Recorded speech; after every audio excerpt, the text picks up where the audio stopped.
प्रभु राम देव भगवान अल्लाह खुदा ईश आदि नाम एक ही शक्ति के हैं। वो कैसा है, कहां है, कैसे मिलता है, किसने देखा है? ये प्रश्नवाचक चिन्ह पूर्ण रूप से हटाने के लिए अवश्य सुनिए जगत गुरु तत्वदर्शी संत रामपाल जी महाराज के अमृत वचन, सर्व पवित्र धर्मों के पवित्र शास्त्रों के आधार पर। परमेश्वर कबीर देव जी ने 600 वर्ष पहले उस अपनी सच्चिदानंद घन ब्रह्म की वाणी में, कबीर वाणी में कहा है, कबीर अक्षर पुरुष एक पेड़ है, निरंजन वा की डारे, तीनों देवा शाखा है, भाई पात रूप संसारे। एक के श्लोक में, एक के सेंटेंस में, अमृतवाणी में परमात्मा ने पूरा ज्ञान समझा दिया। अब ये तो आपने पढ़ लिया प्रथम मंत्र 15वें अध्याय का, ये देखिएगा। अब दूसरा पढ़ाते हैं, अध्याय नंबर 15 पंचदशो है और इसका प्रथम मंत्र आपने पढ़ लिया। आदि पुरुष परमेश्वर मूल वाले, ऊर्ध्व मूलम माने ऊपर को जड़ वाले और नीचे को अध शाखम, नीचे को शाखा वाला। यह संसार रूपी पीपल के वृक्ष को अविनाशी कहते हैं। और जिस वेद नहीं, इसके विभाग आदि पत्ते हैं।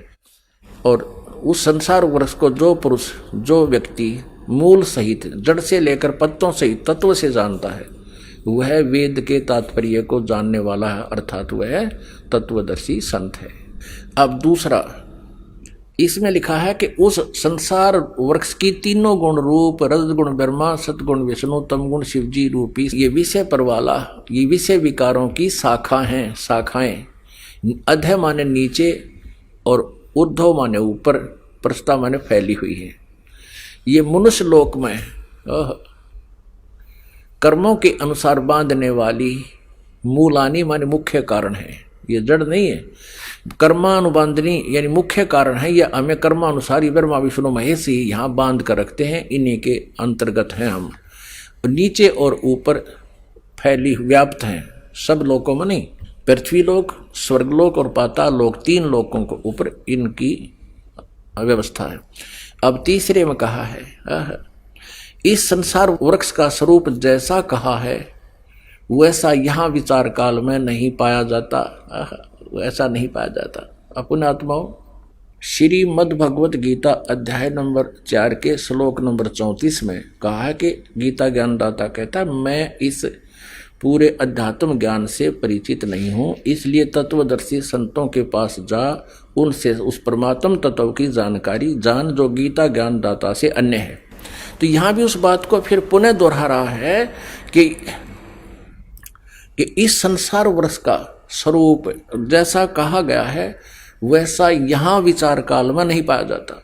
यानी तेरे और मेरे इस गीता जी के डिस्कशन में, इस गीता जी के वर्णन में मैं आपको कंप्लीटली नहीं बता सकता, क्योंकि मैं नहीं पा रहा हूँ उसके आदि और अंत को। इसलिए तत्वदर्शी संत की खोज कर यहाँ वो स्पष्ट कर रहा है। अब फिर देखिएगा, श्रीमद् भगवत गीता हम अध्याय नंबर 15 पढ़ रहे हैं। अध्याय नंबर 15 का श्लोक नंबर अब हम 3 पढ़ रहे हैं।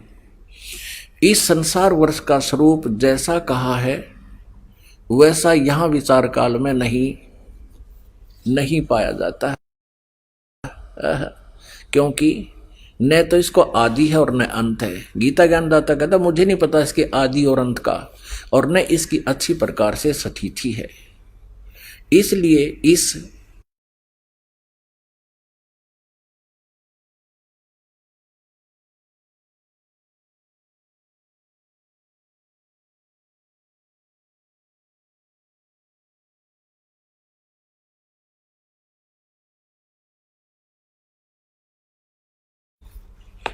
तीसरा स्कंध।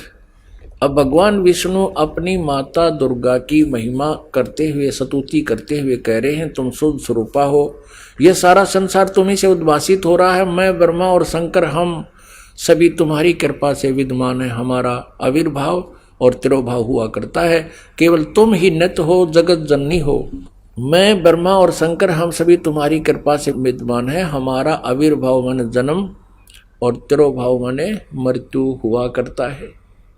केवल तुम ही नित्य हो, जगत जननी हो, प्रकृति और सनातनी देवी हो। प्रकृति दुर्गा को कहते हैं। ब्रह्मा विष्णु महेश स्वीकार करते हमारा जन्म और मृत्यु होता है। भगवान शंकर बोले देवी यदि महाभाग विष्णु तुम ही से प्रकट हुए हैं तो उनके बाद उत्पन्न होने वाले ब्रह्मा भी तुम्हारे ही बालक हुए। फिर मैं तमोगुणी लीला करने वाला शंकर क्या तुम्हारी संतान नहीं हुआ? अर्थात मुझे भी उत्पन्न करने वाली तुम ही हो। शिवे संपूर्ण संसार की सृष्टि करने में तुम बड़ी चतुर हो। इस संसार की सृष्टि स्थिति और संहार में तुम्हारे गुण सदा समर्थ हैं। उन्हीं तीनों गुणों से उत्पन्न हम ब्रह्मा विष्णु एवं शंकर नियमानुसार कार्य में तत्पर रहते हैं। पुण्यात्माओं, इस पवित्र श्रीमद् देवी भागवत ने यानी देवी पुराण ने अब चंद पंक्तियों में 4 कंसेप्ट क्लियर कर दिए। एक तो यह है कि ब्रह्मा विष्णु महेश नासवान है, इनकी जन्म मृत्यु होती है। और दूसरा यह है कि दुर्गा इनकी माता है श्री देवी जी। और तीसरा ये हो गया कि रजगुण ब्रह्मा सतगुण विष्णु तमगुण शिव जी हैं। और चौथा ये हो गया ये केवल नियमित कार्य कर सकते हैं, जिसके भाग में जैसा है, जैसा कर्म करेगा वैसा ही फल ये दे सकते हैं। अब ये आसानी से समझ में आ जाएगी कि जैसे एक ब्रह्मा जी की मृत्यु कितने काल में होती है, कितने समय में। ब्रह्मा जी का एक दिन 1000 चतुर्युग का होता है। इतनी ही रात्रि एक चतुर्युग में सतयुग त्रेता द्वापर और कलयुग ये चारों युग आते हैं। इनका कुल समय चारों युगों का 43,20,000 होता है। और ब्रह्मा जी का अब इस 43,20,000 को मान कर यदि कैलकुलेशन करें तो गिनती बंद हो जाएगा, नहीं आ हमारे को। इसलिए इनको फिर चतुर्युगों में ले लिया। 1000 चतुर्युग का दिन, इतनी ही रात्रि और 30 दिन रात का महीना, 12 महीने का एक वर्ष और 100 वर्ष की ब्रह्मा जी की आयु। और ब्रह्मा जी की मृत्यु होगी। फिर इसी प्रकार इससे 7 गुना विष्णु जी की आयु, विष्णु जी की भी मृत्यु होगी। फिर विष्णु जी से 7 गुना फिर शंकर जी की आयु, शिव जी की आयु, और उसकी भी मृत्यु होगी। ऐसे जो शिव जी मरेंगे उसमें 49 बार ब्रह्मा मर चुके होंगे। और वर्तमान की जो आत्मा ब्रह्मा जी की है वो अन्य योनियों में चली जाएगी अपने कर्म आधार पे। और उसमें 7 विष्णु मर चुके होंगे, उनकी भी अन्य योनियों में आत्मा चली जाएगी। और नए अच्छी आत्माओं में से नए ब्रह्मा और विष्णु ये काल अपनी पत्नी दुर्गा से उत्पन्न करके और उनको युवा रखता है, तैयार रखता है कंपनी में। इनके मरते ही उनको रख देता है।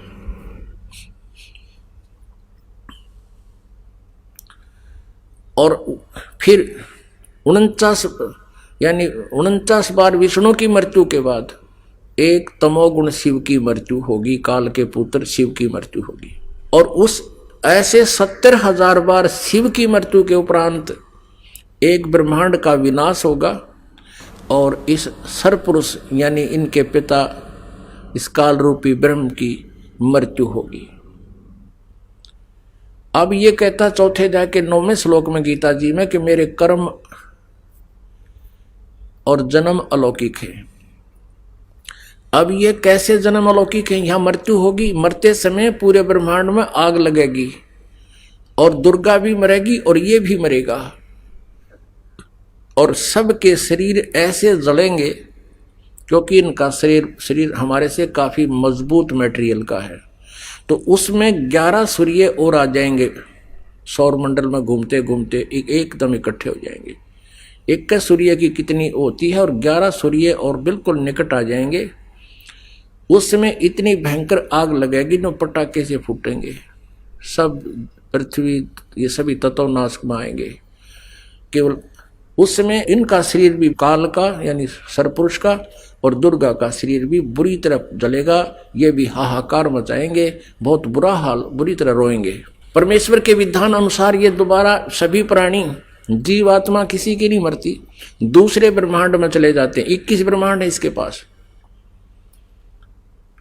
और वहां इन दोनों का वहां जाते ही परमात्मा का विधान है, पूर्ण परमात्मा ने विधान बनाया है, वहां जाते ही इन दोनों का युवा शरीर पुनः मिल जाता है, दुर्गा और इस काल का। फिर उसी तरह से फिर नए ब्रह्मांड की शुरुआत ये फिर से करते हैं। अपनात्मा अब ये इसकी जन्म मृत्यु का पता लगा सरपुरुष। अब अक्षर पुरुष इसकी मृत्यु कैसे होती है? जैसे एक ब्रह्मांड का विनाश हुआ 70,000 बार त्रिलोकीय शिव की मृत्यु के उपरांत, एक ब्रह्मांड का विनाश हुआ और ब्रह्म की मृत्यु हुई सरपुरुष की। ये एक युग माना जाता है किसका? अक्षर पुरुष का, एक युग। और ऐसे 1000 युग का दिन, इतनी ही रात्रि, इसमें चतुर्युग नहीं आता। ब्रह्मा जी की आयु कैलकुलेशन में चतुर्युग है, और अक्षर पुरुष की आयु की जो गणना करते हैं इसमें चतुर्युग नहीं है, ओनली युग है। 1000 युग का दिन, इतनी ही रात्रि। और इसका प्रमाण कहां लिखा है? गीता जी अध्याय नंबर 8 के श्लोक नंबर 17 में। उसमें चतुर्युग नहीं है मूल पाठ में। इन्होंने अज्ञानता से वहां ब्रह्मण्य का अर्थ होता है बड़ा भगवान, यानी ब्रह्म से नेक्स्ट, और ब्रह्मण्य का अर्थ क्योंकि यहां ब्रह्मण्य का अर्थ अक्षर पुरुष लिया जाएगा, क्योंकि यहां आयु की कैलकुलेशन है, इसकी सीमा है, इसलिए ये परम अक्षर ब्रह्म नहीं कह सकते यहां अर्थ इसका। और वहां 17वें अध्याय के 23वें श्लोक में वो परम अक्षर ब्रह्म, उस पूर्ण परमात्मा के लिए ये ब्रह्मण्य शब्द प्रयोग होता है। तो अनुवादकर्ताओं ने 8वें अध्याय के 17वें श्लोक में ये भी यहां भी गलती कर रखी है, चतुर्युग लिख दिया और ब्रह्मा की आयु बता दी। नहीं, अब 1000 युग जो बनते हैं ऐसे, एक ब्रह्मांड के विनाश में और एक काल की मृत्यु होती है सरपुरुष की, वो एक युग बना अक्षर पुरुष का। और ऐसे 1000 युग का दिन, इतनी ही रात्रि, ऐसे 30 दिन रात का 1 महीना, 12 महीने का वर्ष, और इस प्रकार बने हुए 100 वर्ष की आयु है इस अक्षर पुरुष की। अब इसको अक्षर पुरुष को अविनाशी इसलिए कहा जो इतनी लंबी उम्र, इसलिए गीता जी अध्याय नंबर 15 के श्लोक नंबर 17 में कहा कि उत्तम पुरुष तो अन्य परमात्मा इति उदाहरते है। यह लोक तरमाविश्य विवर्ती अव्यईश्वर है, वो अविनाशी परमेश्वर है जिसकी कभी मृत्यु नहीं होती, जिसकी आयु की कोई सीमा नहीं है। इसलिए गीता जी अध्याय नंबर 18 के श्लोक नंबर 62 और 66 में कहा कि अर्जुन तो सर्वभाव से उस परमेश्वर परम अक्षर ब्रह्म की शरण में जा, जिसकी कृपा से तो सनातन परम धाम को प्राप्त होगा, शाश्वतम स्थानम, और परम शांति को प्राप्त होगा। गीता जी अध्याय नंबर 15 के श्लोक नंबर 1 से 4 में कहा कि तत्वदर्शी संत की पहचान बताकर कहा कि तत्व ज्ञान प्राप्त होने के उपरांत उस परमेश्वर के परम पद की खोज करनी चाहिए, जहां जाने के बाद लौटकर साधक फिर कभी संसार में नहीं आते। श्रीमद् भगवद गीता अध्याय नंबर 7 के श्लोक नंबर 18 में गीता ज्ञानदाता ने इसलिए अपनी साधना को, अपनी भक्ति को, अपनी गति को अनुत्तम कहा है कि जन्म और मृत्यु सदा बने रहेंगे, तो भी मरेगा, मैं भी मरूंगा, शांति कभी नहीं हो सकती, केवल उस परमेश्वर की शरण में जाने से शांति होगी। अब परमात्मा अपनी सच्चिदानंद घन ब्रह्म की वाणी में कहते हैं, एती उम्र बुलंद मरेगा अंतरे, क्योंकि सतगुरु लगे न कान न भेटे वो संतरे। एती उम्र बुलंद मरेगा अंतरे, सतगुरु लगे न कान न भेटे वो संतरे। अब क्या बताते हैं? इतनी लंबी लंबी आयु भी हो जाती है तो भी मृत्यु होगी, अंत में तुम्हारा नाश होगा। कारण क्या है? कि सतगुरु मिले ना, तो सतगुरु मिले ना भेंटे वो संतरे। कौन से संत? सतगुरु कौन? सतगुरु सोए सत शब्द बतावे, और गुरु कुछ काम न आवे। सत शब्द, जो सच्चा नाम, सच्ची साधना बताता, वो सतगुरु। और ना भेटे वो संत रे, तत्वदर्शी संत नहीं मिले जो चौथे अध्याय के 34वें श्लोक में प्रमाण है, जिनके विषय में जिस कारण से इतनी लंबी उम्र होकर भी तुम्हारी जन्म और मृत्यु अशांति सदा बनी रहेगी। इसलिए परमेश्वर ने कहा कि समझा है तो सर धर पाओ, बोर नहीं रे ऐसा दाओ। बोलो सतगुरुदेव। परम पिता परमात्मा पूर्ण ब्रह्म सारी सृष्टि के रचनहार, सभी आत्माओं के जनक ये कबीर साहिब जी हैं, कबीर परमेश्वर हैं। इनको परम अक्षर ब्रह्म कहा जाता है। ये परमात्मा हम काल जाल में फंसी हुई दुखी आत्माओं को एक सहारा देने के लिए आते हैं और साथ में हमें परमात्मा यानी अपनी ही जानकारी वो देने के लिए यहाँ प्रकट होते हैं। आप जी ने सृष्टि रचना के अंदर सत्संग सुना, हम कैसे यहाँ कष्ट उठा रहे हैं,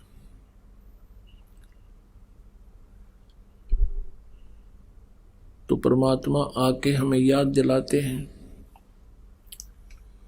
झूठे सुख को सुख कहे ये मान रया मन मोद, ये सकल चबीना काल का कुछ मुख में कुछ गोद। कबीर परमेश्वर जी ने हमें याद दिलाया कि तुम इस काल के जाल में फंसे हुए हो और जो तुम्हें यहाँ इस काल ने रोका हुआ है, जिस आधार से, ये आपका झूठा सुख है। क्या बताते हैं परमात्मा, बेटा जाया खुशी हुई, बहुत बजाए थाल, आना जाना लगा हुआ है जो कीड़ी का नाल। पुण्यात्मा, पहले राजा लोग जिनके यहाँ पुत्र की प्राप्ति होती थी बहुत खुशी मनाया करते थे और पूरी नगरी में बैंड बाजे बजवाते थे, शहनाई भेरी बाजा करती थी और राजा के लड़का होने की खुशी में पूरे बाजार में मिठाई बांटी जाती थी। अब उसी तरह की रीस नकल गरीब जनता भी करने लगी। वो बैंड बाजा तो नहीं बजवा सकती थी पुत्र होने के उपलक्ष्य में, लेकिन एक थाली ले लेते थे, हमारे क्षेत्र में विशेषकर थाली लेकर, थाली और उसका डंडी थे जो कर घंटी बजाया कर स्कूल की न्यो बजाया करते थे। तो उससे ये पता लग जाता था आसपास में कि उनके घर में संतान होने वाली थी। थाली पीटने की, थाली बजाने की आवाज सुनकर अंडरस्टूड हो जाता था कि उनके लड़का उत्पन्न हुआ है। अब परमात्मा कहते हैं, परमेश्वर कबीर जी कहते हैं कि तुम यहाँ किस वस्तु को अपना मानकर उस पर खुशी मना रहे हो। एक व्यक्ति के विवाह के लगभग 12 वर्ष के उपरांत पुत्र की प्राप्ति हुई। वो स्वयं भी इकलौता पुत्र था, उसके भी 12 वर्ष के बाद पुत्र हुआ। विवाह के उपरांत घर में बहुत खुशी मनाई गई। आसपास के बहुत से व्यक्तियों को वहाँ आहार कराया गया, बैंड बाजे बजवाए, डांस करा, खुशी मनाई, लाखों रुपए खर्च किए पुत्र प्राप्ति की खुशी में।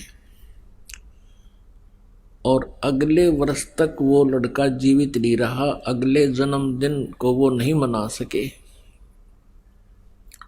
मृत्यु होगी।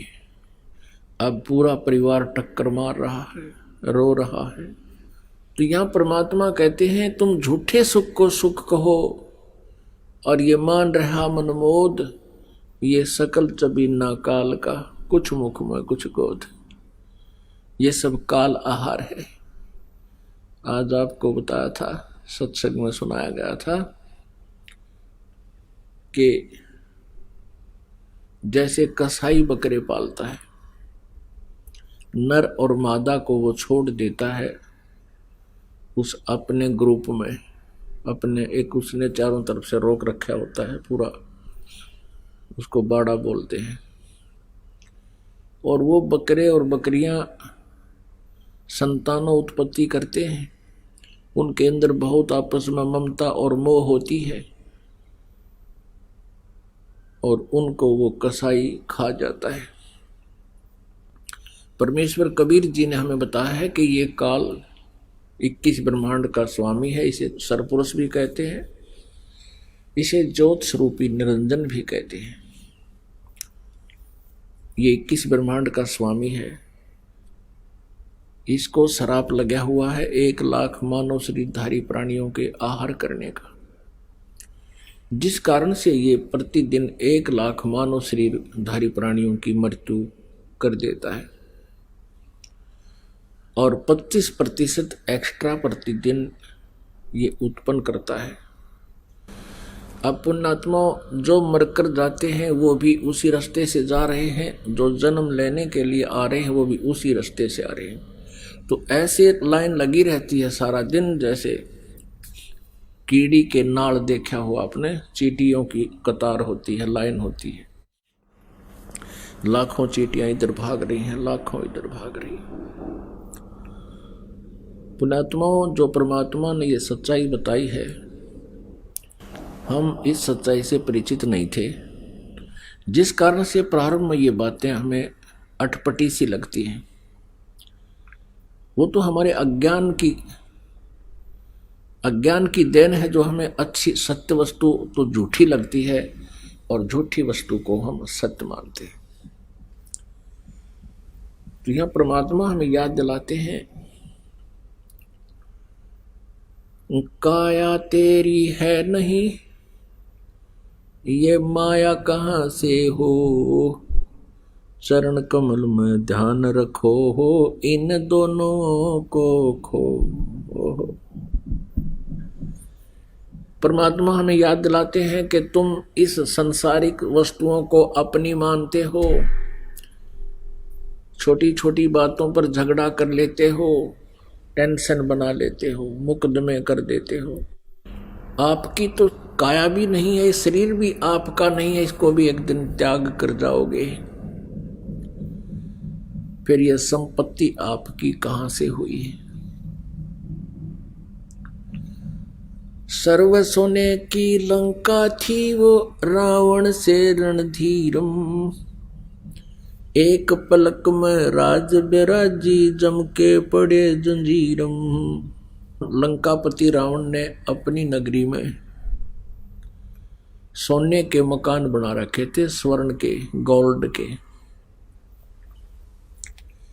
सोने की ईंटें और सोने की गारा बना करके महल बना रखे थे। रावण इतना रिच किंग था, इतना धनी राजा था कि लंका की मंडियों में हीरे, मोती और जवाहरात ऐसे बिका करते जैसे यहाँ करनाल की मंडी में धान बिके हैं। अब ये हिसाब ला लो वो कितना पैसे वाला था। जिस सुख को, जिस वस्तु को हम उत्तम मानते हैं, बहुमूल्य मानते हैं, वो रावण के पास सबसे अधिक थी। और परमात्मा कहते हैं, भक्ति बिना क्या होत है, ये भरम रहा संसारे, रति कंचन पाया नहीं, रावण चलती बारे। कहते हैं भक्ति बिना क्या होता है, ये भरम रहा संसार। 1 ग्राम सोना भी नहीं प्राप्त हुआ। रावण जब संसार छोड़कर जाने लगा, सभी यहीं छोड़ गया, और उसी के जोड़न तोड़न में ज्यादा धन प्राप्ति के लिए अनुष्ठान किया करता था। मैं घना धनी हो जाऊं, सिद्धियां हो जाए। परमेश्वर कबीर जी हमें बताया करते थे, 3 लोक का राज जीव को जय कोई दे, लाख बधाई क्या करे जय नहीं नाम तैने। यदि इस जीव को 3 लोक का भी राज्य दे दे और फिर उसको बधाई देने वाले आवे, कहते हैं लाख बधाई क्या करे, यदि नहीं नाम तने, यदि भक्ति नहीं करता है, चाहे 3 लोक का शासक भी है, वो अपना जीवन व्यर्थ कर रहा है। अगम निगम को खोज ले, बुद्धि विवेक विचार, उदय अस्त का राज मिले है तो बिन नाम बेगारे। अब परमात्मा कबीर परमेश्वर जी हमें याद दिलाते हैं, यदि भक्ति नहीं करता है ये मनुष्य शरीरधारी प्राणी, तो ये ऐसा बताते हैं जैसे राजा होता है और जो भक्ति नहीं करता उसकी क्या दशा बताई है।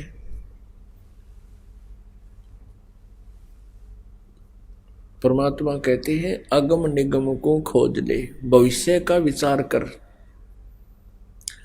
और बुद्धि विवेक विचार, थोड़ा सा बुद्धि को पर जोर दे करके सोच। उदय अस्त का राज मिले। उदय अस्त यानी जहां से सूर्य उदय होता है और जहां अस्त होता है, यानी पूरी पृथ्वी का राज्य मिल जाए। तो बिन नाम बेगार।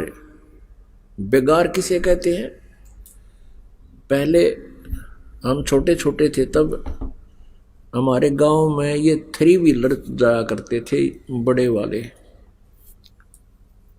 टेम्पू, स्कूटर कहा करते हम इन्हें। एक स्कूटर जाता था हमारे गांव से लखन माजरा 7-8 किलोमीटर है, रोहतक जींद रोड पे, रोहतक से लगभग 15-16 किलोमीटर है। वो स्कूटर वाला एक दिन नहीं आया तो उससे पूछने लगे भाई कल क्यों नहीं पहुंचा तू, क्या कारण था? वो कहने लगा कल मैं बेगार में फंस गया। बेगार, बेगार क्या होती थी? पहले, आज से लगभग 50 वर्ष पहले की बात है, 45 वर्ष पहले की बात है। उसने क्या करते थे, ये पुलिस वाले एक टेम्पू या जीप वाले को सुबह पकड़ लेते थे और सारा दिन इधर उधर जो भी उसने उन्हें फील्ड में कोई अपना काम करना था, किधर रेड मारनी थी, कोई चोर पकड़ना था या कोई किसी प्रकार का कोई काम करना था, उस टेम्पू वाले को ले जाते थे। और वो टेम्पू वाला सारा दिन चलने पर रहता था, उसको रुकने नहीं देते थे। अपने पल्ले से पैसे खर्चता, तेल डलवाता और सारा दिन दौड़ धूप, सुबह ले जाते, सामने मनमाना रात के 11-12 बजे छोड़ते थे। उसको बेगार कहा करते थे। बेगार का अर्थ समझो कि मेहनत तो गणी और पैसे अपने पास से खर्च करने, इनकम एक नए पैसे की नहीं, उसको बेगार कहा करते। बेगार। तो पुण्यात्मा, आज चाहे कोई करोड़पति है और चाहे कोई अरबपति है, खरबपति है, और चाहे कोई पूरी पृथ्वी का पति है, यदि वो भक्ति नहीं करता तो वो समझो बेगार कर रहा है। बेगार, बेगार कर रहा है। अपनात्मा एक राजा है,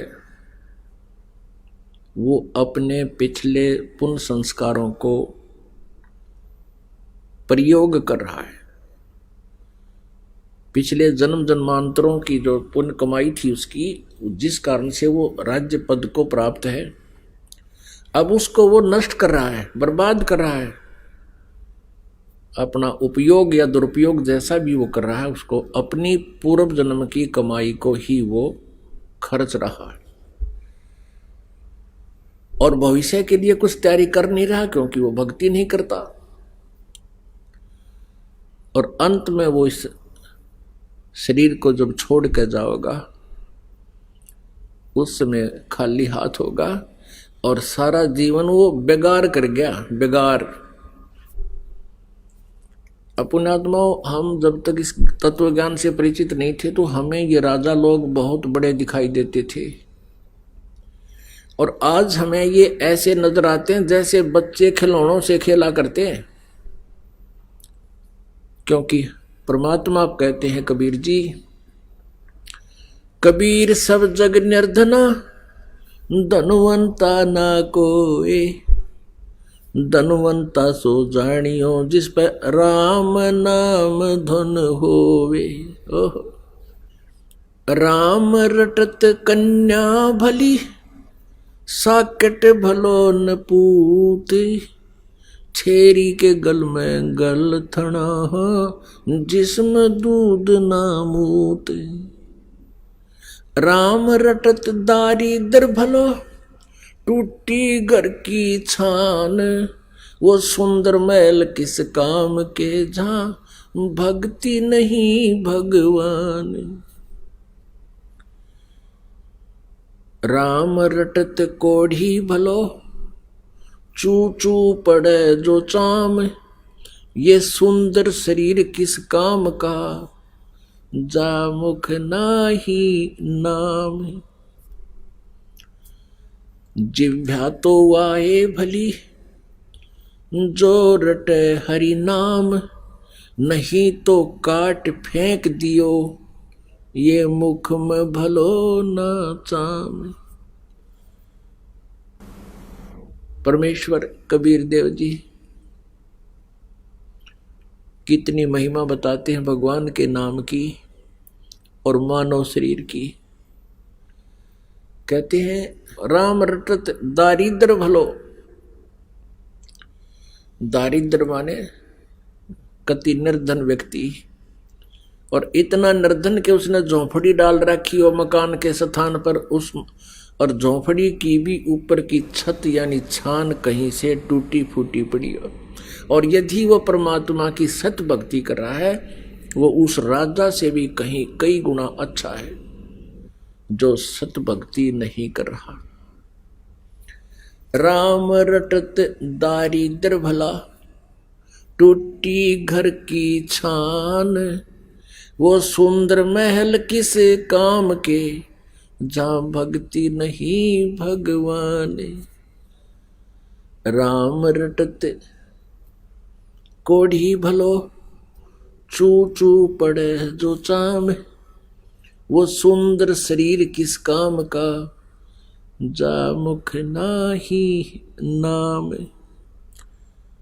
अब क्या बताते हैं परमात्मा के भक्ति करने वाला चाहे कोई रोगी है दुखी है वो भक्ति करता है वही भला है और एक दिन परमात्मा उसके दुख का भी निवारण अवश्य करेगा क्योंकि परमात्मा के गुणों में लिखा है। और जो भक्ति नहीं करते चाहे कितने सुंदर शरीर है कितना उनको ये झूठा सुख प्राप्त है वो अपने पिछले पुण्यों को नष्ट कर रही है। तो यहां परमात्मा कहते हैं राम रटत कोढ़ी भलो, जिसका कोड लाग रहा हो और वो भी भक्ति कर रहा है, और वो सुंदर शरीर किस काम का जहां भक्ति नहीं भगवान। अपने आत्मा परमात्मा बताते हैं कि कबीर सुख के माथे पत्थर पड़ो जिस ते नाम हृदय ते जावे, और बलिहारी उस दुख के जो पल पल नाम रटावे। पुणात्माओं यहाँ 90% श्रद्धालु महादुखी आए हैं, कोई शारीरिक कष्ट से, कोई मानसिक कष्ट से, कोई किसी प्रकार से, कोई किसी अभाव से। 90% वो प्राणी हैं जो महादुखी थे और परमात्मा की दया हुई, भक्ति प्रारंभ की और धीरे धीरे आज उनको सुख हो गया।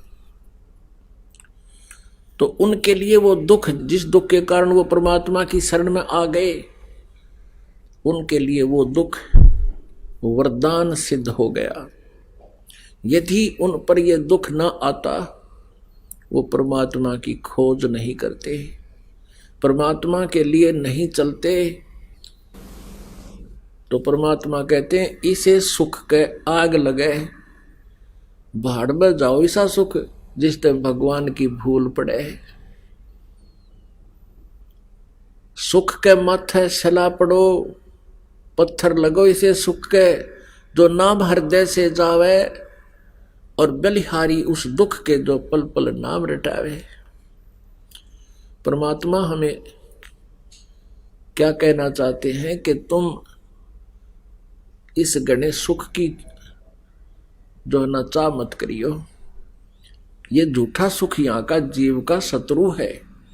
और परमात्मा थोड़ा बहुत कष्ट होता तो हमारे ही कर्मों का, क्योंकि हमारे कर्मों का अंत नहीं, पाप कर्म युगों युगों के ढेर लगे हुए हैं। वैसे तो परमात्मा इन सभी पापों को काट देगा, लेकिन थोड़ा बहुत कष्ट हमारे ऊपर बना रहे तो अच्छा है, क्योंकि हम भगवान ना बोले, और ऐसी व्यवस्था प्रभु अवश्य रखेगा। तो पुण्यात्मा,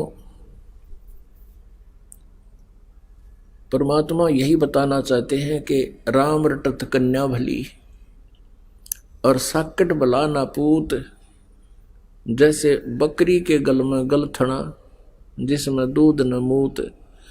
अब देख कितनी प्यारी व्याख्या दी है कबीर भगवान ने कि जो लड़की बेटी, अब हमारे समाज में एक विशेष कमजोरी रही है, अब भी बहुत है, कि हम बेटे और बेटी में बहुत अंतर मानते रहे।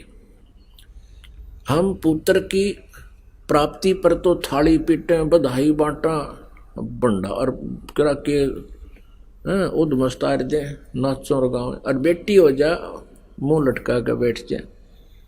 हमारी ऐसी व्यवस्था थी। इसका कारण क्या था कि नकली गुरुओं ने समाज में ऐसी धारणा फैला दी कि बेटे बिना मुक्ति हो को ना, मोक्ष बेटे से होता है। और उधर से बेटी की ऐसी दुर्गति कर दी दहेज का कारण बना के, तो हम बेटियों में और बेटों में गणांतर मानन लागे। ये भी हमारी महाकमजोरी और भूल है, क्योंकि हम सारी उल्टी रीति अपना रहे हैं जो हमें दुख दे सकते हैं, सुख नहीं दे सकती। अब जैसे बेटी का विवाह कर दिया और बेटी ने नाम ले रखा है, वो अपने जीवन रूपी सफर में बेटी चलेगी तो परमात्मा उसके ऊपर आने वाली आपत्तियों को खत्म कर देगा, बेटी को दुखी नहीं होने देगा। अब बेटी दुखी नहीं होगी तो माता पिता भी भक्ति ठीक से कर सकेंगे, क्योंकि बेटी दुखी होगी तो माता पिता भी टेंशन में हो जाएंगे। तो इसलिए परमात्मा कहते हैं राम रटत कन्या भली और साकट भला नपूत, और छेरी के गल में गल थना जिसमें दूध नमूत। कहते हैं वो साकट बेटा, साकट उसे कहते हैं जो स्वयं भक्ति स्वयं भी नहीं करे और जो उसके अंतर्गत उसके प्रेशर में है, अधीन है, उनको भी भक्ति नहीं करने देता। अब पुत्र युवा हो जाता है, भक्ति वो करता नहीं, तो उसके जीवन में भी दुख आएंगे, क्योंकि यहां तक सुख और दुख दोनों का मिश्रण करके प्रारब्ध बना रखा है। अब वो पुत्र जो भक्ति नहीं कर रहा है, वो तो माता पिता भक्ति कर रहे हैं तो उनमें बाधक बनेंगे, क्योंकि कभी उस पर कुछ आपत्ति आ रही है, कहीं पर कुछ कबाड़ा कर रहा है वो। तो यहां परमात्मा कहते हैं वो भक्तिहीन बेटा, इस प्रकार माता पिता के वजन है उसके ऊपर, जैसे बकरी के गल में एक थन जैसी खाल लटका करती है, ना वो दूध होता उसमें, ना वो किसी अन्य काम आती, अर्थात फजूल का व्यर्थ का बोझ गल में लटका हुआ है। तो परमात्मा कहते हैं नाम रटत कन्या भली साकट भला न पूत, जैसे छेरी के गल में गलथना जिसमें दूध न मूत, वो एक अन्य का काम नहीं आता और खाम खा का वजन गल में लटक रहा है। ऐसा वो पुत्र है जो भक्ति नहीं करता उन माता पिता के लिए जो भक्ति कर रहे हैं। अब परमात्मा क्या याद दिलाते हैं, दुख में सुमरण सब करें सुख में करे ना कोई, जय सुख में सुमरण करें तो दुख काहे को होई। सुख में सुमरण किया नहीं दुख में करते याद, कहे कबीरता दास की अब कौन सुने फरियाद। आए हैं सो जाएंगे राजा रंक फकीर, एक सिंहासन चढ़ चले एक बंधे जात जंजीर। परमात्मा कबीर देव जी बताते हैं कि मृत्यु तो तुम सबकी होगी, लेकिन मृत्यु मृत्यु में बहुत अंतर होगा। जो भक्ति नहीं करते वो प्राणी उनकी बहुत दुर्गति होती है और यम के दूत उनको पकड़ कर ले जाते हैं, जंजीरों से बांध कर ले जाते हैं, जैसे पुलिस वाले अपराधियों को बीड़ी हथकड़ी लगा कर ले जाते हैं। और जो भक्ति करते हैं उनको परमात्मा जहाज में बैठा कर सिंहासन पर बैठा कर ले जाते हैं। इसलिए परमेश्वर हमें याद दिलाते हैं कि तुम साधना करो भक्ति करो। क्या बताते हैं, आजा बंदे शरण राम की फिर पाछे पछतावेगा भाई। आजा बंदे शरण राम की फिर पाछे पछतावेगा। बालू की बीत पवन का खंबा कब लग खैर मनावेगा। बालू की बीत पवन का खंबा कब लग खैर मनावेगा। आजम तेरे घटनेंगे रे तू राम कहने ना पावेगा। आजम तेरे घटनेंगे रे तू राम कहने ना पावेगा भाई। आजा बंदे शरण राम की फिर पछ पछतावेगा। काल बलि तेरे सिर पर बैठा ये बोझा पकड़ ले जावेगा। काल बलि तेरे सिर पर बैठा बोझा पकड़ ले जावेगा। मात पिता तेरा कुटुंब कबीला सारा खड़ा लखावेगा भाई। मात पिता तेरा कुटुंब कबीला सारा खड़ा लखावेगा भाई। आजा बंदे शरण राम की फिर पाछे पछतावेगा। धर्मराज तेरा लेखा लेगा वहां क्या बात बनावेगा। धर्मराज तेरा लेखा लेगा वहां क्या बात बनावेगा। लाल खंभ से बंधा जागा बिन सतगुरु कौन छुटावेगा। लाल खंभ से बंधा जागा बिन सतगुरु कौन छुटावेगा भाई। आजा बंदे शरण राम की फिर पाछे पछतावेगा भाई। आजा बंदे शरण राम की फिर पाछे पछतावेगा। दिया लिया तेरे संग चलेगा या धरा ढक्या रह जावेगा, दिया लिया तेरे संग चलेगा, धरा ढक्या रह जावेगा। कहे कबीर सुनो भाई साधो, करनी के फल पावेगा। हाँ कहे कबीर सुनो भाई साधो, करनी के फल पावेगा। भाई आजा बंदे शरण राम की, फिर पाछे पछतावेगा। भाई आजा बंदे शरण राम की, फिर पाछे पछतावेगा। अब परमात्मा कबीर देव जी कहते हैं कि तुम्हारा ये शरीर इतना वीक है, इतना कमजोर है, जैसे बालू रेत राजस्थान साइड में ज्यादा होते हैं, टिब्बा रेत, टिब्बा सैंड बोला उसे कहते हैं। उसकी कोई दीवार बना दे 1-2 फुट की, और वो इतनी कमजोर होती है, किसी पशु के पैर लग गया तो गिर जा, वर्षा आवे तो कट के गिर जा, तेज हवा चल उसकी स्कोरिंग होकर के वह खत्म हो जा। के बालू की भींत और पवन का खंबा, ये शरीर आपका इतना कच्चा मटेरियल है, और इस श्वास से ये खड़ा है, सपोर्टेड है। और कहते इसमें कब तक तू जीना चाहता है, कब तक खैर मनाओगा इसकी है। अब हम पुण्यात्माओं, ये शरीर हमने कितना प्रिय लगा है। अपनी जीवन रक्षा के लिए कोई रोगी अपनी सारी संपत्ति को बेचकर अपना ट्रीटमेंट करवाना चाहता है कि किसी प्रकार मेरा जीवन बच जाए। अब परमात्मा कहते हैं तू कब तक बचना चाहता है इसमें। अब परमात्मा ये याद दिलाना चाहते इसमें तू कब तक जीवित है, कब तक रहना चाहता है, इसका ये है क्या।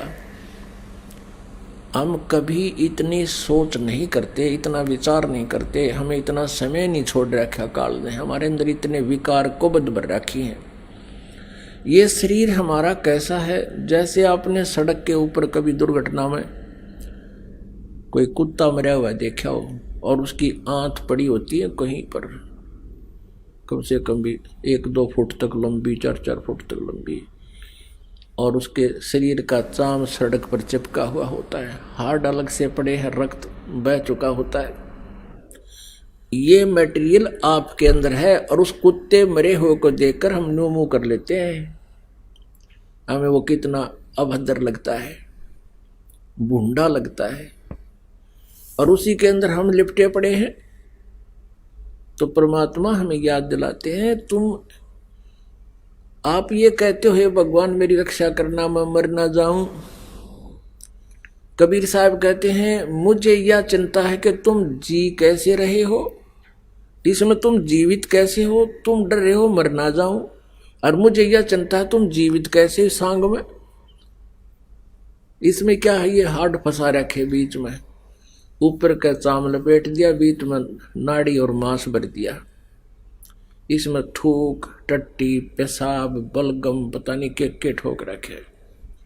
अब परमात्मा कहते हैं इस शरीर को अब ये 5 तत्वों से बना हुआ तुम्हें मिला है, और आप इससे के हार श्रृंगार में लगे रहते हो, इसी की सुरक्षा और व्यवस्था में लगे रहते हो, या नाला की बताई। इस मिट्टी से हम सोना बना सकते हैं, इससे हम परमात्मा प्राप्ति कर सकते हैं, ये इतना अच्छा भी है यदि इसका सदुपयोग किया जाए। अन्यथा क्या होगा, आजम तेरे घटने घेर तू राम कहन ना पावेगा। अंत समय जब मृत्यु होती है भक्तिहीन प्राणी की, काल के दूत सूक्ष्म रूप से अंदर से उसकी जुबान खींच लेते हैं, जुबान पकड़ लेते हैं, कहीं ये नाम जाप ना कर ले भगवान का। कहते हैं फिर तने कोई कवाना चाहो ना, राम बोल या कोई मंत्र बोल, नहीं बोल सकता। वो तो पहले अभ्यास करना पड़ेगा उस भगवान के नाम जापते, वो यम के दूत आसपास भी को नहीं आओ, फिर उसमें इतनी शक्ति होती जैसे ऑल आउट के निकट मच्छर नहीं आ सकते। और जिसने ऑल आउट लगा रखी उसके तो कान पर लड़ा करे। तो भक्ति रूपी ऑल आउट जिसने नहीं लगा रखी उसको तो यम के दूत दुर्गति करके मारेंगे। काल बली तेरे सिर पर बैठा, ये बोझा पकड़ ले जावेगा, मात पिता तेरा कुटुंब कबीला, सारा ये खड़ा लखावेगा। कहते हैं काल जब तेरा आओगा तुझे लेने के लिए कोई नहीं बचा सकता। आइए अब हम उन श्रद्धालुओं के अनुभव जानते हैं जो जगत गुरु तत्वदर्शी संत रामपाल जी महाराज जी से दीक्षा प्राप्त कर चुके हैं तथा उनके द्वारा बताए गए भक्ति मार्ग पर चल रहे हैं। नमस्कार सर। नमस्कार जी। सर क्या नाम है आपका? मेरा नाम हरीशचंद्र जोशी है। हरीशचंद्र जी आप कहाँ से हैं? मैं नरियाल गांव 20 जुला उत्तराखंड डिस्ट्रिक्ट चंपावत से हूँ। सर संत रामपाल जी महाराज से नाम दीक्षा आपने कब ली? सर 8 नवंबर 2019 को।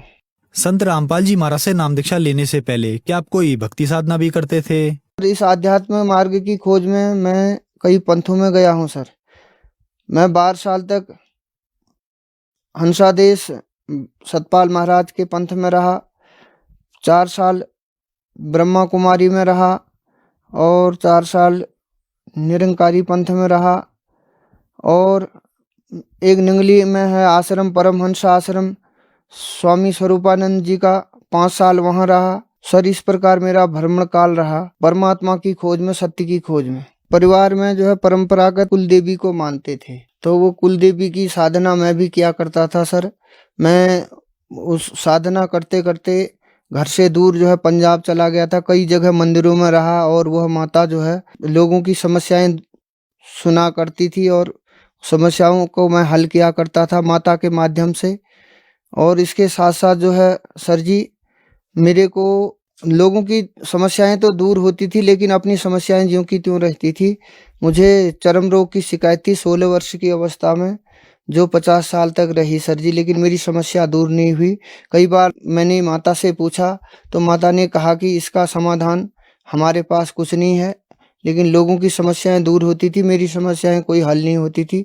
मैं इतना रोगी हो गया था कि सर जी मैं आत्महत्या करने की सोचने लग गया। एक बार जो है गुरुजी का सत्संग सुना मैंने टीवी के माध्यम से, तो फिर जो है मैं उनकी इसकी खोज में लग गया कि यह गुरुजी ये क्या बता रहे हैं शास्त्र प्रमाणित में। तो हम तो मानते थे माता दुर्गा अजर अमर अविनाशी हैं, और ये तो कहते हैं कि इन सब का जन्म और मरण होता है। सर जी मैं मंदिर में पुजारी था दुर्गा माता के मंदिर में, और इन्हीं की पूजा किया करता था। ये मैं जो है मेरे बाल लंबे थे, और इस प्रकार से जो है मैं मंदिर में जो है पूजा किया करता था, लोगों की समस्याएं दूर किया करता था। ये मेरी पुरानी फोटो भी है मेरे साथ। सर फिर क्या कारण बना कि आप संत रामपाल जी महाराज की शरण में आए? मैं टीवी देख रहा था, एक बार जो है संत रामपाल जी महाराज जो है सत्संग में सुना रहे थे कि इस सार नाम की बहुत चर्चा किया करते थे। मैंने अनेक पंथों में, जैसा कि पूर्व में मैंने बताया कि मैंने अनेक पंथों में मैं गया, तो उनसे सार नाम जो लिया था मैंने हंसादेश वालों से, परमहंस आश्रम से, अन्य जगहों से लिया था। तो मैंने सोचा कि वही पूर्ण मार्ग है, पूर्ण मोक्ष का मार्ग है, लेकिन उसे मुझसे संतुष्टि नहीं हो रही थी। संत रामपाल जी महाराज अपने सत्संग में बता रहे थे कि धर्मदास मेरी लाग दुहाई, सार शब्द की बाहर न जाई, सार शब्द जो बाहर पढ़ी, बिचली पीढ़ी हंस न तरी। ये सार नाम 2 अक्षर का ये सार नाम शब्द क्या है ये मेरी समझ में नहीं है। मैंने कहा इसका मतलब कुछ यहाँ नया है, इसको खोजा जाए। संत रामपाल जी महाराज बता रहे थे बिना सार नाम के कोई पार नहीं उतर सकता है। तो मैंने सोचा कि यह कुछ नया है तो इसे जाना जाए। इस प्रकार मुझे भगत जी एक बार जो है पुस्तक वितरित करने वाले आए थे, ज्ञान गंगा के माध्यम से मेरी बहुत रुचि बनी कि मैं गुरु जी के इस ज्ञान को जानूं, और इस ज्ञान के माध्यम से उस सार नाम को जानूं कि वह सार नाम नया ऐसा क्या बता रहे हैं जो बार बार संत रामपाल जी महाराज बता रहे थे कि यह सार नाम की चर्चा किया करते थे। मैंने तो पहले जो गुरुओं के पास गया था तो मैंने समझ लिया कि यही फाइनल ज्ञान है, लेकिन इससे मेरी संतुष्टि नहीं हो रही थी। फिर नाम दीक्षा केंद्र में मैंने संत रामपाल जी महाराज से नाम दीक्षा ली। सर, संत रामपाल जी महाराज से नाम दीक्षा लेने के बाद क्या आपको कोई लाभ भी मिले? सर जी, सबसे पहले लाभ तो मुझे ये मिला कि जो बचपन से मैं 6 वर्ष की अवस्था से जगह जगह भटक रहा था सत्य की खोज के लिए, तो सबसे बड़ा लाभ तो मुझे आध्यात्मिक लाभ मिला। सत्य ज्ञान का मार्ग, जो वेद प्रमाणित, गीता प्रमाणित, सदग्रंथों से प्रमाणित जो ज्ञान था, जो पूर्ण मोक्ष का मार्ग था, वह पूर्ण ज्ञान मुझे प्राप्त हुआ। और दूसरा लाभ ये हुआ सर जी कि जो मेरे को शारीरिक चरम रोग था वह 16 वर्ष की अवस्था से शुरू था सर जी। वह 50 साल में, जब मैंने 2 वर्ष पूर्व मैंने संत रामपाल जी महाराज से गुरु दीक्षा ली और उसके बाद विधिवत साधना करी, मेरे पूरे शरीर में चरम रोग था सर जी। मैं बहुत व्यथा से पीड़ित था उस रोग से, वो आज बिल्कुल भी नहीं है। उसके साथ साथ मुझे अन्य लाभ भी हुए, जैसे पाइल्स की शिकायत थी, माइग्रेन पेन था, पेट दर्द था और पारिवारिक कलह भी था, और बहुत आर्थिक लाभ होते हुए भी कुछ नहीं बचता था। तो आज संत रामपाल जी की दया से मुझे हर प्रकार से लाभ है, शारीरिक लाभ है, परिवार में सुख शांति है और मेरे जीवन में भी सुख शांति है और मैं रोगों से भी मुक्ति है। मैं अपनी जिंदगी से इतना परेशान था कि मैं इस रोग के कारण आत्महत्या करने की सोच ली थी मैंने, लेकिन संत रामपाल जी की दया हुई कि जो है साधना चैनल के माध्यम से, ज्ञान गंगा के माध्यम से मैं इस ज्ञान तक पहुंचा। इस ज्ञान में पहुंचने के बाद मैंने जो है नामदान केंद्र से नाम लिया और नाम लेने के बाद जो है मेरा सबसे बड़ा लाभ तो ये हुआ कि मुझे पुनः जीवन दान मिल गया। मैं तो कहाँ आत्महत्या करने की सोच रहा था। हे मालिक, आपको कोटि कोटि प्रणाम है जो इस दास को पुनः जो है जीवन दान मिला है। सर, संत रामपाल जी महाराज से नाम दीक्षा लेने के बाद आपको बहुत सारे लाभ मिले। सर, कहा जाता है कि गुरु नहीं बदलना चाहिए, गुरु बदलना पाप है। आपने बहुत सारे गुरु बनाए और फिर आप संत रामपाल जी महाराज की शरण में आए। सर, आपने बहुत सारे गुरुओं को छोड़ा और फिर आपने संत रामपाल जी महाराज को चुना। तो संत रामपाल जी महाराज में ऐसा क्या लगा जो उन गुरुओं के पास नहीं था? सर जी, उन गुरु के पास जो है पूर्ण मोक्ष का न तो मार्ग था, न पूर्ण शांति थी, न कोई रोग का समाधान होता था। बस एक थोड़ा सा मन बहलाव लगा लीजिए या टाइम पास लगा लीजिए, इस प्रकार हमें नहीं लगा कि वहाँ से कोई संतुष्टि मिलेगी। यहाँ तो शास्त्र प्रमाणित, शास्त्रों को खोल के दिखाया जाता है कि प्रमाणित, विद प्रमाणित ज्ञान है ये। इस ज्ञान में आने से हमें बहुत लाभ मिले। प्रमाणित ज्ञान है। संत रामपाल जी ने इसमें जो है वेदों का, गीता का, जो हमारे सदग्रंथ हैं, बाइबल, कुरान, गुरु ग्रंथ साहब, प्रत्येक को खोल करके उसमें बुद्ध प्रीफ जो है इस ज्ञान को बताया है। सर, संत रामपाल जी महाराज से नाम दीक्षा लेने के बाद आपको बहुत सारे लाभ मिले। तो जो दर्शक आज आपको टीवी पर देख रहे हैं, खास करके उत्तराखंड के लोगों को आप अपनी भाषा में क्या कहना चाहेंगे? सर जी, मैं विशेषकर उत्तराखंड के लोगों को, विशेषकर अपने जनपद चंपावत से उत्तराखंड वासियों को यही कहना चाहता हूँ कि जो हम लोग ये देवी देवता की पूजा कर रहे हैं, तब में कोई लाभ न होने और पूछते पूछते पूरे जीवन बर्बाद है जालो। जैसे मेरे भोज, मैं बहुत देवी देवता शरण में गए हूँ, बहुत देव डांगरों शरण में गए हूँ, कोई लाभ न मिले। आज यहाँ पूर्ण परमात्मा धरती पर आ रहे हैं और सब लोग ये ज्ञान में जुड़ और ये ज्ञान बटे लाभ उठा और मोक्ष तरफ का जाकर सब लोग। संत रामपाल जी महाराज से नाम दीक्षा कैसे ली जा सकती है?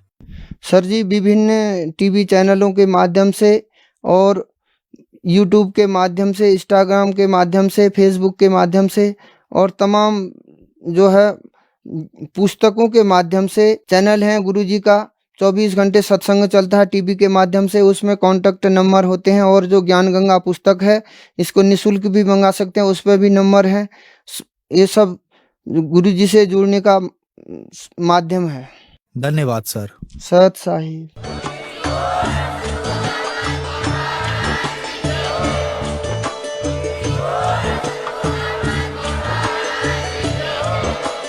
आप सुन रहे थे जगत गुरु तत्वदर्शी संत रामपाल जी महाराज जी के मंगल प्रवचन। अधिक जानकारी के लिए विजिट कीजिए हमारी वेबसाइट www.jagatgururampalji.org। संत रामपाल जी महाराज जी के शुभ आशीर्वाद से पूरे विश्व भर में 500 से भी ज्यादा नाम दीक्षा केंद्र हैं, जिन पर संत रामपाल जी महाराज जी द्वारा ऑनलाइन निशुल्क नाम दीक्षा दी जा रही है। अपने नजदीकी नाम दीक्षा केंद्र का पता करने के लिए संपर्क करें 8222880541।